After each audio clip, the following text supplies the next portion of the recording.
জমিতে যে ফসল ছিল সবই যে পানির ভেতরে তলিয়ে নষ্ট হয়ে যাচ্ছে। তুই এটা কি তৈরি করছিস? কি করবি এখানে? গ্রামের লোকজন কানাঘুষা করছে। আমরা গ্রামে থাকি, গ্রাম থেকেই এসেছি আমরা। তুই আর কয়টা দিন কষ্ট করে চুপি চুপি পাহারা দে।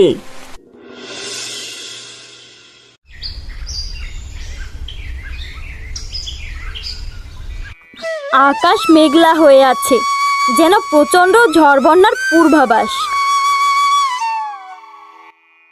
গিন্নি, নদীতে আজকে আর মাছ ধরা যাবে না। নদীর পানি যে কানায় কানায় পরিপূর্ণ হয়ে গেছে, আর প্রচন্ড স্রোতও বেড়েছে। কি বলো বাবা, এরকম আবহাওয়া তো বন্যা ছাড়া হয় না। খুব বড় বন্যা হবে মনে হচ্ছে। আমাদের আগেই সতর্ক হওয়া উচিত। ঘরেও যে কিছুই নেই, কটা চাল ছিল তাও উনুনে বসিয়ে দিলাম। কাল কি রান্না করব তাই জানি না। বন্যা হলে কি করব আমরা? আজকের দিনটা যেভাবে হোক চালিয়ে যাও, কালকে যেভাবে হোক কিছু একটা করব। এই বিপদের সময় আমাদের ভেঙে পড়লে চলবে না, আমাদের আরো শক্ত হতে হবে। উপরওয়ালা হয়তো আমাদের পছন্দ করেন না, না হলে কি এত বিপদ আমাদের দেবেন? আকাশের অবস্থা ভালো ঠেকছে না, চলো ঘরের ভিতরে যাই।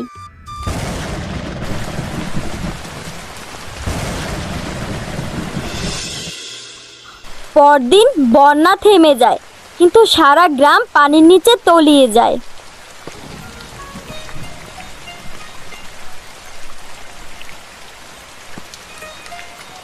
গিন্নি, আমাদের দুঃখের বোধ হয় আর শেষ হবে না। জমিতে যে ফসল ছিল সবই যে পানির ভেতরে তলিয়ে নষ্ট হয়ে যাচ্ছে, একটা ফসলও ভালো নেই। এখন কি করবে? সব ফসল নষ্ট হলে আমরা খাবো কি? সামনের দিনগুলো আমরা কিভাবে কাটাবো? ও উপরওয়ালা, এই ছিল আমাদের কপালে। উপরওয়ালা যেমন বিপদ দিয়েছে, আবার এই বিপদ থেকে তিনিই উদ্ধার করবে। আমাদের শুধু ধৈর্য আর বিশ্বাস রাখতে হবে। তাই যেন হয় মা তিতলি, তাই যেন হয়। এখন কি রান্না করব? ঘরে রান্না করার মতো তো কিছুই নেই। আজ রান্না না করলে না খেয়েই থাকতে হবে। আমি না হয় আমার ভাইয়ের কাছে একবার গিয়ে দেখি, যদি কিছু টাকা ধার দেয় তাহলে তো আর বাজার নিয়ে চিন্তা করতে হবে না। এই বিপদের সময় আপন মানুষ ছাড়া কেউ পাশে দাঁড়ায় না, কিন্তু তোমার যে ভাই, সে মনে হয় না টাকা দিবে। তাও একবার গিয়ে দেখি, যদি টাকা কিছু দেয় তাহলে তো আমাদের আর এতটা কষ্ট করতে হবে না।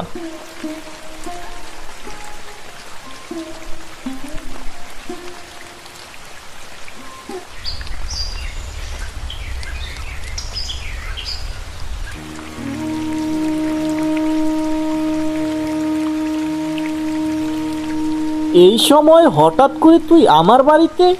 তা কি মনে করে হারু? দেখেও তো কেমন চিন্তিত দেখাচ্ছে তোকে। তোমার ভাই প্রয়োজন ছাড়া আমাদের বাড়িতে আসে নাকি? দেখো, কি আবার প্রয়োজনে এসেছে। গরিব আত্মীয় স্বজন থাকলে যা হয় আর। আসলে আমার বন্যায় সব ফসল যে পানির নিচে তলিয়ে গেছে, এখন সব ফসলই তো নষ্ট। এদিকে আমার হাতেও কোনো টাকা কড়ি নেই, তাই আসছিলাম যদি কিছু টাকা ধার দিতে, সময় মতো আবার ফেরত দিয়ে দিতাম। এখন এই বন্যার সময় আমাদের হাতেও কোনো টাকা নেই। আমরা কোনো টাকা ধার দিতে পারবো না বাপু। খুব বড় বিপদে যদি না পড়তাম তাহলে তো আর আসতাম না। আজ বাজার না করলে ঘরে যে উনুন জ্বলবে না। বেশি লাগবে না, অল্প কিছু টাকা দিতে পারলেও হবে। ঘরে যে আমার ছোট্ট মেয়েটি না খেয়ে আছে। একবার বললাম তাতে হয়নি? বলছি টাকা ধার দেওয়া যাবে না মানে যাবে না। আমাদের ব্যবসায় ভালো যাচ্ছে না, আবার টাকা ধার দিব কিভাবে? হ্যাঁ গোবিন্দ, তুই কিছু বল। তোর কাছে টাকা আছে আমি জানি। এই বিপদের সময় তুই যদি ফিরিয়ে দিস তাহলে আমি কোথায় যাব বল? আমি আর কি বলবো, তুই তো জানিস গিন্নির উপরে কথা বলতে পারি না আমি।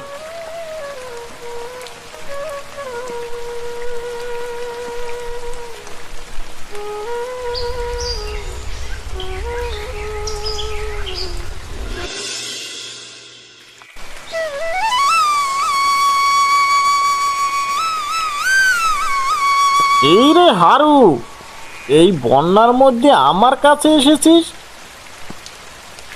মোড়ল বাবু, এই বন্যায় আমার সব ফসল যে পানির নিচে তলিয়ে নষ্ট হয়ে গেছে, ঘরেও কোনো খাবার নেই, তাই আপনার কাছে আসছি।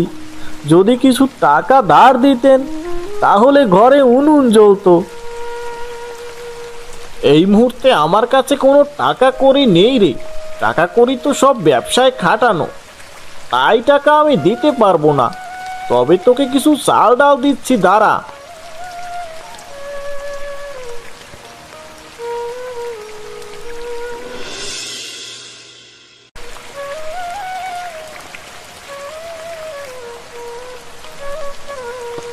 উপরওয়ালা আপনার মঙ্গল করুক। আপনি না থাকলে আমরা যে কোথায় যেতাম। আপনি পুরো গ্রামটাকে আগলে রেখেছেন। বিপদে পাশে দাঁড়ানো তো মানুষত্বের প্রকাশ।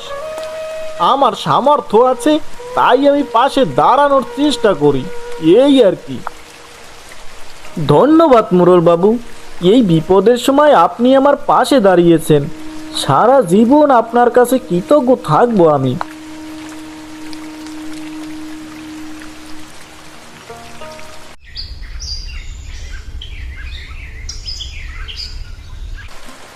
চাল ডাল না হয় পেলাম, কিন্তু এভাবে আর কতদিন? কিছুদিন পরেই তো সব ফুরিয়ে যাবে, তখন কি করব? সেটাই তো এখন চিন্তা। এদিকে সব ফসল যে নষ্ট হয়ে গেছে, বুঝতে পারছি না এখন আমাদের কি করা দরকার। বাবা, আমাদের এমন কিছু করতে হবে যেন আমরা এই পানির মধ্যেও চাষ করতে পারি। পানির মধ্যে তো কোনো ফসলই হয় না মা তিতলি, তাই তো বন্যার মধ্যে কেউ চাষ করে না। যদি চাষ করা যেত তাহলে তো সবাই করতো। পানির মধ্যে চাষ করা যায় না এটা সত্য, কিন্তু পানির উপরে তো চাষ করা যায় নাকি? আমরা পানির উপরে চাষ করব। কি বলছিস বোকা মেয়ে? আমাকে একটু বুঝিয়ে বল তো, এই বন্যায় আবার পানির উপরে কিভাবে চাষ করব আমরা? আচ্ছা শোনো তাহলে।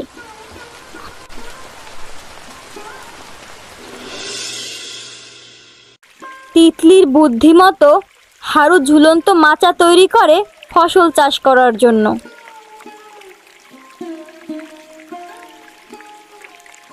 তুই এটা কি তৈরি করছিস? কি করবি এখানে? বুড়িমা, আমার এবারে যে ফসল সব নষ্ট হয়ে গেছে বন্যায়, তাই ফসল চাষ করার জন্য একটা ঝুলন্ত মাচাং তৈরি করেছি। এখন থেকে এখানেই চাষ করব ভাবছি। এভাবেও ফসল চাষ করা যায় তা আমার জানা ছিল না। তবে এই বুদ্ধিটা ভালো হয়েছে। এখন থেকে বন্যায়ও চাষবাস চলবে, তাহলে আর গ্রামে দুর্ভিক্ষই থাকবে না। সেই চিন্তা করেই তো শুরু করলাম, আগে তো কখনো করিনি। তিতলির কথা মতো শুরু করলাম, এখন দেখি কেমন হয়।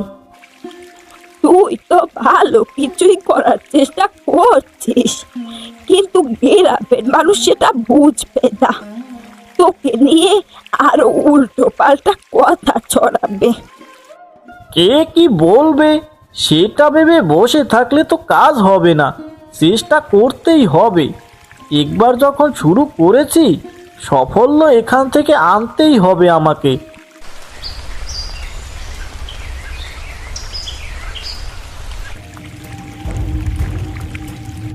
তোমার ভাই এগুলো কি শুরু করেছে? সে নাকি ঝুলন্ত চাষ করবে। গ্রামের লোকজন কানাঘোষা করছে, সবাই বলছে তোমার ভাই নাকি পাগল। তুমি তো আর একা শুনছো না, আমিও তো শুনছি। বাজারে গেলে সবাই আমাকে নিয়ে হাসাহাসি করে, চুপি চুপি কানা ঘোষা করে। মুখ লুকিয়ে তো বাজারে যেতে হয় আমাকে। তোমার ভাইকে নিয়ে আর পারি না। কখন কি পাগলামো করে আর আমাদের মান ইজ্জত যায়। তোমার আবার মান সম্মানের কি আছে বলো? তুমি তো সারা দিন থাকো বাড়িতে, তোমার সাথে দেখাই বা হয় কজন আর? আমাকে বাড়িতে এসে কত কথা শুনিয়ে যায়, তুমি কি সেটা দেখো না?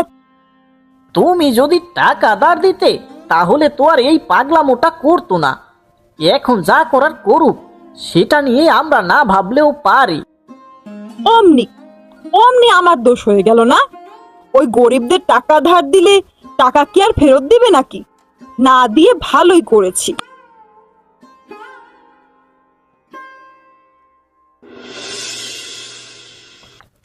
বাহ বাবা, ভালোই তো ফলন ফলেছে সবজিগুলো। আমাদের আর দুর্দিন থাকবে না, এই সবজি বিক্রি করে ভালো টাকা আয় করতে পারবো। তিতলি, তোর বুদ্ধিটা আসলেই অনেক কাজের রে। বলেছিলাম না বাবা, আমরা পারবো। এখন আমাদের এই সবজি শহরে নিয়ে যেতে হবে। শহরে শাকসবজির যেমন চাহিদা, তেমনি ভালো দামও পাওয়া যায়। আমরা শহরে নিয়ে গেলে আমরাও বেশি দাম পাবো। কিন্তু শহর তো অনেক দূরে, এত দূরে আমরা সবজি নিয়ে যাব, তারপর যদি বিক্রি না করতে পারি তাহলে তো অনেক টাকা লোকসানে পড়বো রে। তুমি একদম চিন্তা করো না বাবা, শহরের মানুষ তাজা সবজি দেখলে সব কিনে নেবে, একটা সবজিও বাকি থাকবে না। তাহলে আজই শহরে নিয়ে যাব, এখন আর দেরি করা ঠিক হবে না। একা এত কিছু নিয়ে তো যেতে পারবো না। চল রে, তুই আমার সাথে যাবি।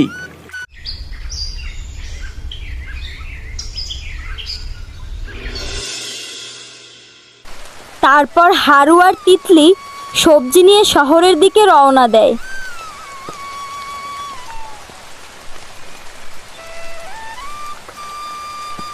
এ রে তোরা, এর আগে তো তোদের কখনো দেখিনি, বা এই বাজারে দেখছি বলেও তো মনে হয় না।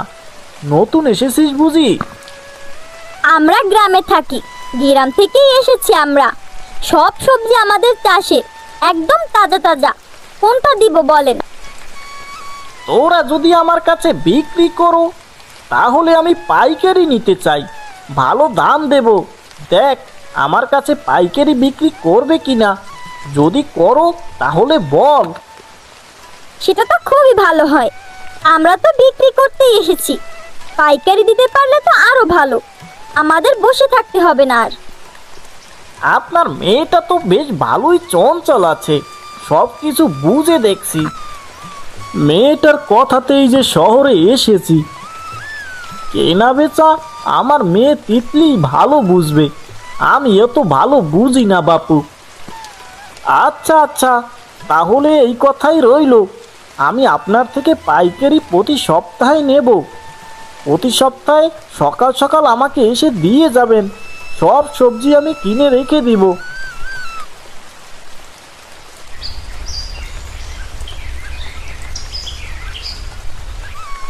হারু আর তিতলি শহরে সবজি বিক্রি করে ভালো দাম পায়, তারা মন মতো বাজার করে নিয়ে আসে। এত বাজার করে আনলে এত টাকা কোথায় পেয়েছো? আমরা যে সবজি নিয়ে গেছি, বাজারে বসার সাথে সাথে সব বিক্রি হয়ে গেছে। শহরে সবজির চাহিদা অনেক বেশি, আরও চেয়েছে আমাদের কাছে। সবজি বিক্রির টাকা দিয়েই তো বাজার করে আনলাম, আমাদের আর কোনো কষ্ট থাকবে না।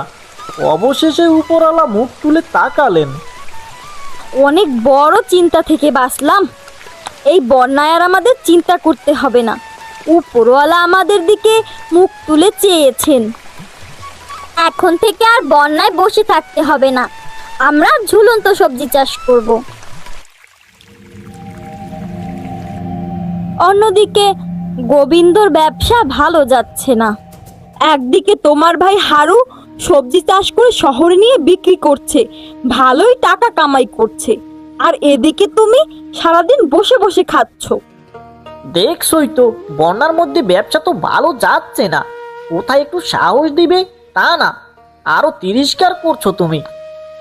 তুমি যেটার যোগ্য তোমার সাথে সেটাই করেছি। পারবা তো শুধু শুয়ে বসে খেতে, ব্যবসাটাও তো ভালো করে করতে পারো না। ভালোই তো চলছিল, কিন্তু বন্যা এসে সব শেষ করে দিয়েছে। এখানে আমাদের কি করার আছে বলো? আমি তো চেষ্টায় কমতি করিনি। তোমার কিছুই করার নেই, ব্যবসাটাও তো করতে পারতে না। ভাগ্যিস আমার বাবা ব্যবসাটা ধরিয়ে দিয়েছিল, না হলে এই যোগ্যতাও তো তোমার ছিল না। তুমি কিন্তু আমাকে সরাসরি অপমান করছো গিন্নি।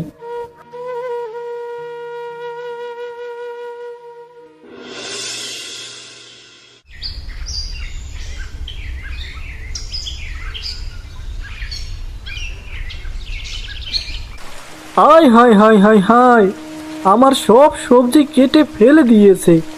কে করলো এই কাজ? কার নজর লাগলো আমার এই ঝুলন্ত সবজি বাগানে? একটানা কয়েকদিন সকালে হারু দেখে তার সব সবজি কে যেন কেটে রেখে গেছে। প্রতিদিন রাতেই তো আমার সবজি কেটে ফেলে নষ্ট করে দেয়।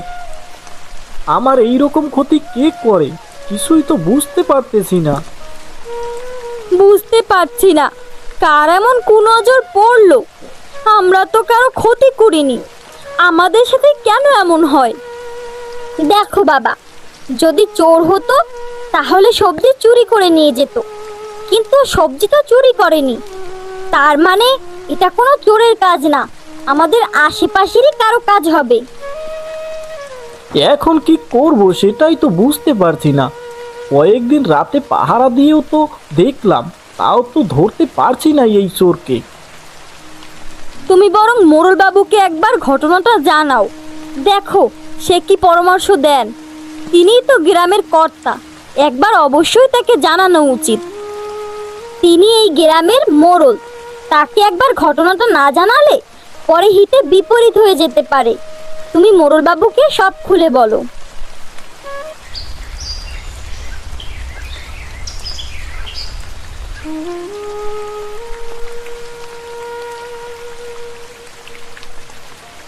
কিরে হারু, যে শুনলাম তুই ঝুলন্ত সবজি চাষ করেছিস, তা কি অবস্থা এখন তোর? দিনকাল কেমন কাটে? দিনকাল তো ভালোই কাটতেছিল মোড়ল বাবু, কিন্তু কার যেন কুনজর লেগেছে। কতদিন ধরে রাতে আমার সবজি নষ্ট করে ফেলে যায় কে জানো। এখন তো আর আমার আয়ের মাধ্যমও নেই, শুধু এই একটাই তো মাধ্যম ছিল, সেটাও তো বন্ধ প্রায়। কি আমার গ্রামে এমন কাজ? তুই একটা কাজ কর, রাতে পাহারা দিয়ে বেটাকে যেভাবেই হোক ধর, তারপরে বাকিটা আমি করব। আসলে কি আর বলবো মোড়ল বাবু, রাতে পাহারা দিয়ে দেখেছি, যেদিন রাতে পাহারা দিই সেদিন আর সবজি নষ্ট করে না, আবার যেদিন পাহারা না দেই ওই দিন রাতে আবার নষ্ট করে রেখে যায়। তাহলে কি আর করতে পারি বল? আমার হাতে তো এখন আর কিছুই করার নেই। যদি ধরতে পারতি তাহলে না হয় আমি কিছু করতে পারতাম। আমি শুধু আপনাকে জানাতে এসেছি মোড়ল বাবু, আর যদি আপনি কোনো পরামর্শ দিতে পারেন তাহলে তো ভালোই হয়। আপনি গ্রামের অভিজ্ঞ মানুষ, একটা পরামর্শ দিলে বেটাকে হয়তো ধরতে পারবো। তুই আর কয়টা দিন কষ্ট করে চুপি চুপি পাহারা দে, একদিন না একদিন ঠিকই তো ধরা পড়বে।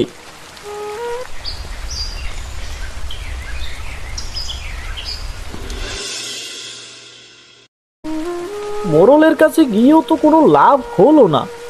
মোড়লবাবু বলল আমাকে আরো কয়েকটা দিন কষ্ট করে পাহারা দিতে।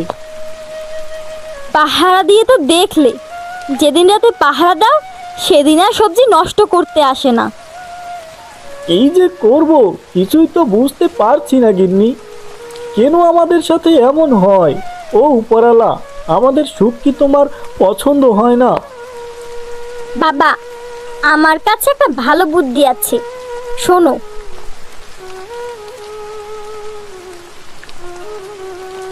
এতে কি কোনো কাজ হবে? না হলে শুধু শুধু এত কষ্ট করার তো কোনো মানেই হয় না। হবে না মানে? তুমি একবার কাজটা করেই দেখো না, ওই বেটা ঠিকই ধরা পড়বে। বারবার পালিয়ে দাও, ধরা তোমাকে এবার পড়তেই হবে।